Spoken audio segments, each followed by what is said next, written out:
अहमदनगरमधील वकील दाम्पत्याच्या खुनाची घटना ताजी असतानाच आणखी एका वकिलास भोसकले, पहा नेमके काय घडले.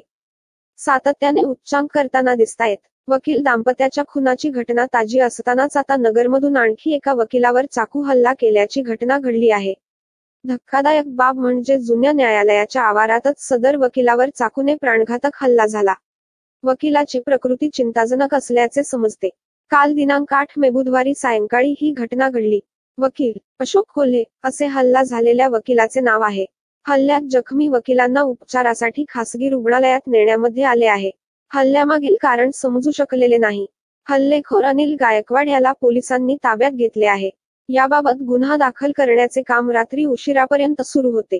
अधिक माहिती अशी, वकील कोल्हे जुन्या न्यायालयाच्या आवारात असताना त्यांच्यावर हा हल्ला करण्यात आला आहे. हल्लेखोर त्यांचा पक्षकारच असल्याची प्राथमिक माहिती आहे. या हल्ल्यात कोल्हे यांच्या गालावर वार करण्यात आले असून गालाला खोलवर जखम झालेली आहे.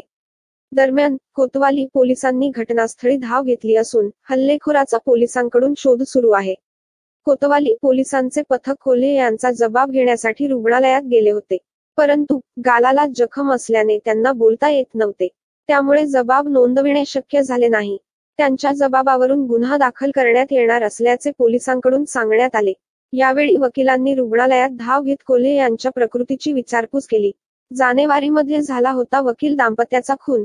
जानेवारी महिन्यामध्ये राहुरी तालुक्यातील उंबरे येथे वकील पती पत्नीचा खून करण्यात आल्याची घटना घडली होती.